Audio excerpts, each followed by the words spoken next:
Good day. So I'm Roniel Garcia and our topic for today is all about solar power plants.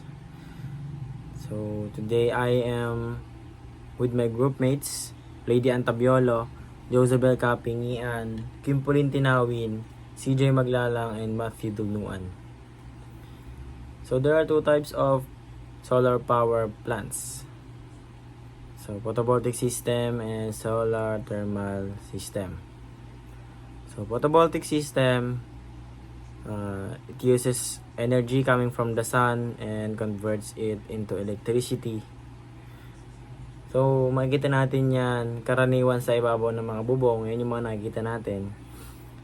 And usually mga calculators ngayon, may mga maliliit na solar cell na. Tsaka yung mga street lights. Yan. Meron silang mga solar cell na gumagana sa umaga. So itong isa, solar thermal system. Ang focus natin ngayon is photovoltaic system. So next tayo. So ito yung itsura ng solar cells. Itong black is monocrystalline. Ito namang blue is polycrystalline. Next.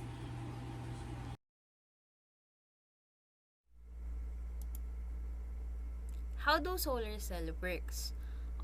First, we must know the main components of the solar panel. Solar panel, also known as the photovoltaic panels, are composed of several key parts that work together to convert sunlight into electricity. First is the frame. It is typically made up of aluminum. The frame provides structural integrity and strength to the solar panel. It also allows for easy mounting and installation. Next is the glass cover, a layer of tempered glass that protects the solar cells from environmental factors like rain, snow, and hail. It is designed to be highly transparent to allow maximum sunlight to reach the cells while being durable. Next is the encapsulant, or the EVA, or ethylene vinyl acetate. A material used to encapsulate the solar cells. It provides adhesion, the glass cover, the solar cells, and the back sheets, ensuring the cells are protected from moisture and mechanical damage. Next is the solar cells, the fundamental units that convert sunlight into electrical energy. They are usually made of silicon and are responsible for photoelectric effect, where photons of light dislodge electrons, generating a flow of electricity. Next is the back sheet. The back cover of the solar panel, usually made from polymer or composite material. It protects the solar cells from environmental conditions that provides electrical insulation. Next is the junction box. Located at the back of the solar panel, the junction box houses the electrical connections and sometimes bypass diodes. It serves as the point where the panel's electrical output is connected to the external circuit. Now let's talk about some loss we might encounter. The energy loss when sunlight strikes the glass of a solar panel primarily depends on the quality and the properties of glass used. Typically, the glass cover of solar panel is made of high transparency, low iron tempered glass designed to minimize the reflection and maximize the transmission of sunlight to the solar cells. Now, we will talk about reflection loss and absorption loss. First is the reflection loss. Standard glass can reflect about 4 to 5% of the sunlight that hits its surface. However, solar panel glass often has anti-reflective coatings to reduce this reflection, bringing the reflection loss down to around 2 to 3%. Now, absorption loss. Some of the sunlight is absorbed by the glass itself. High quality solar glass is designed to have minimal absorption, usually resulting in about 1 to 2% loss due to absorption. Combining these factors, the total energy loss due to the glass is typically in a range of 3 to 5%. This means that when sunlight strikes the glass of a solar panel, approximately 95 to 97% of sunlight's energy is transmitted through the glass to the solar cells, while about 3 to 5% is lost due to reflection and absorption. As I have said earlier, there is an anti-reflective coating on the glass to minimize the reflection loss. But what if the coatings are incorrect or improperly applied? What will happen? If the anti-reflective coating on the solar panel are incorrect or improperly applied, several negative consequences can arise, leading to reduced overall efficiency and performance of the solar panel. Increase in reflection losses. Incorrect anti-reflective coatings can lead to higher reflection of sunlight, meaning more light is bounced off the surface of the panel rather than being transmitted to the solar cells. This can significantly reduce the amount of light that reaches the cells, thereby decreasing the panel's energy output. The anti-reflective coatings plays a crucial role in the efficiency and the longevity of a solar panel.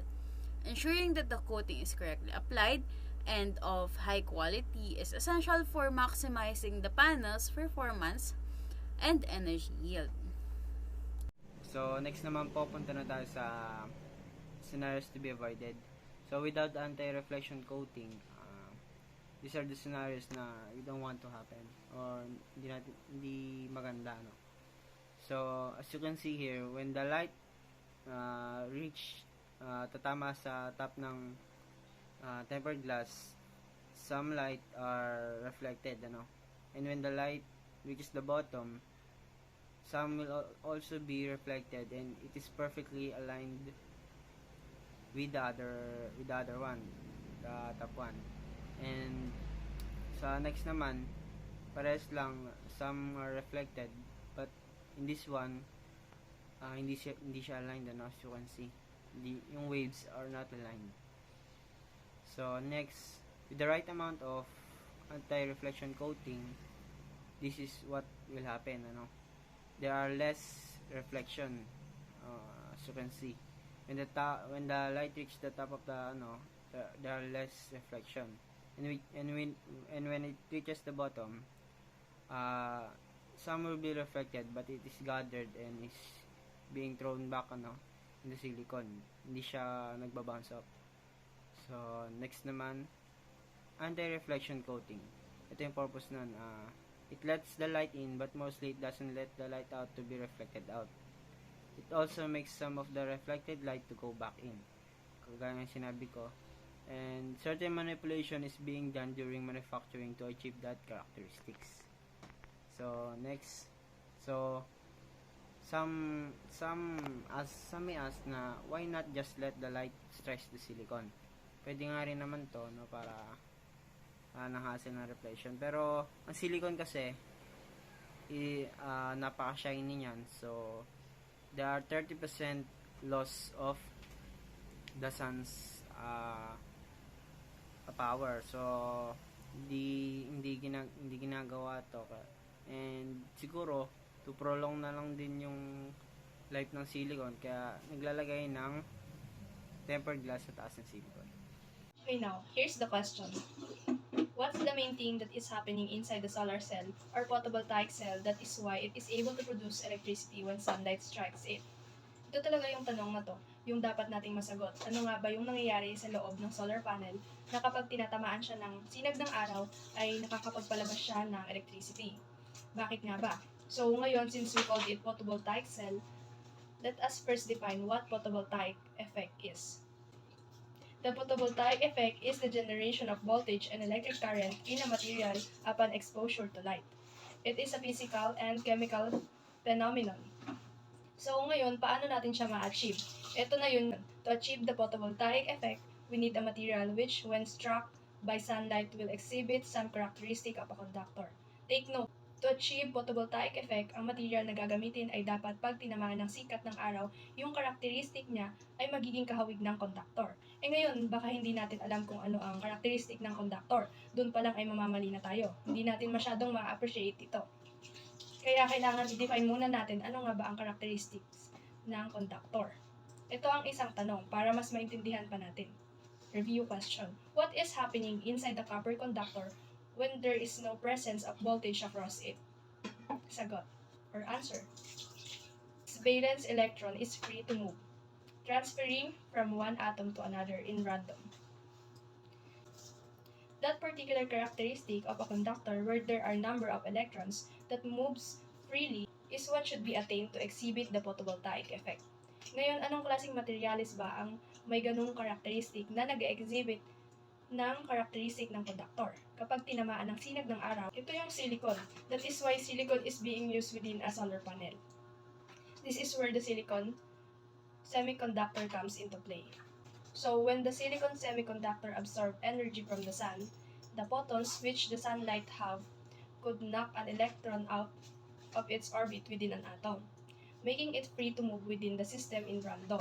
Kapag ang isang silicon tinamaan ng sikat ng araw, ang nangyayari sa kanya ay the photons within the sunlight has the tendency to knock the electron out of its orbit. Merong mga electron sa orbits ng silicon ang mawawala kasi nga it is being knocked out by the photons which is being contained on the energy coming from the sunlight. So, tingnan natin ang lattice structure of silicon atom, forming a covalent bond with 4 neighboring atom. So, ganito, the valence electron of silicon is 4. Ngayon, the lattice structure behave like this. Take note, it is able to form a covalent bond. Pag sinabi natin covalent bond is the bond making form in a pair of electron. Another thing that is needed to achieve by the silicon semiconductor is for it to exhibit the characteristic of a battery, where there is an imbalance of charge on both sides. Therefore, two sides should be created, the so-called p-n junction, making the two sides of the junction positively charged and negatively charged. Pure silicon is not enough to achieve this. This is achieved through doping or doping. Doping is the addition of other substance in semiconductor for the purpose of modifying its electrical conductivity.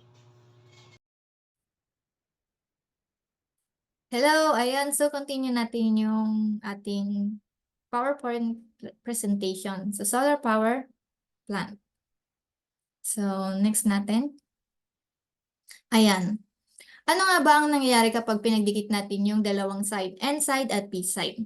Sa N side, meron tayong extra electron, wherein sa P side naman ay kulang. Therefore, yung sobrang electron sa N side ay pupunta yan sa P side para ma-sustain or ma-fill yung hole na meron sa P side.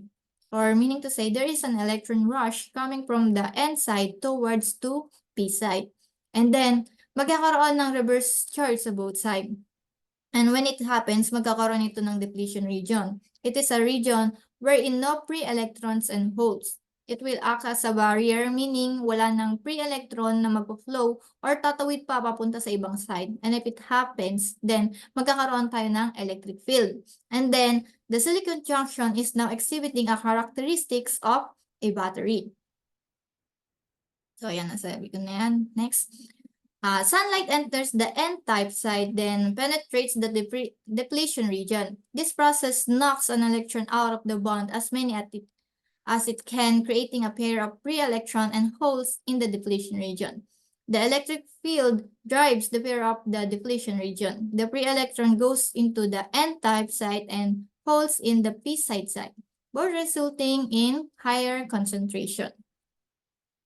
Ayan. Then kapag, halimbawa, naglagay tayo ng connecting wire at mayroong load, the electron will flow from negative to positive, and this process generating a direct current. Yung N-side junction, makikita natin dito, yung N-side junction is thin but heavily doped, and the P-side is thick but slightly doped. And this technique ay magkakabuo ng mas malaking depletion region. And mas maluwang yung depletion region, mas nagkakaroon ng wider area na mag-scatter yung pair of free electrons and holes. And if it happens, mas magkakaroon ng mas mataas na amount ng electricity ang buong system. So, ayan. Ayan. From sunlight, na nakapag-generate tayo ng electricity gamit itong solar panel. And then, itong solar panel natin, nag-produce siya ng DC or direct current. And then, so, kailangan natin ng inverter para yung ma-transform natin into AC. And then, kapag na-transform na natin itong DC to AC, and then pupunta ito sa step-up transformer. Kailangan natin itong step-up transformer para ma-avoid natin yung further losses sa electricity. Then goes to utility grid. Then goes to substation. Substation naman yung magde-deliver or yung magsusupply ng electricity sa ating customer or consumer. So, ayan. Step-up transformer are required to boost the 480 to 690 volt inverters output voltage to the 13.8 kilovolts to 46 kilovolts of the medium voltage utility network. It is then connected to a substation for distribution into residential area. When it is installed at a site, solar modules are wired together in series to form strings. Strings of modules are connected in parallel when necessary to form an array. In a traditional PV plant, single centralized inverter provides the voltage inversion. So thank you for listening.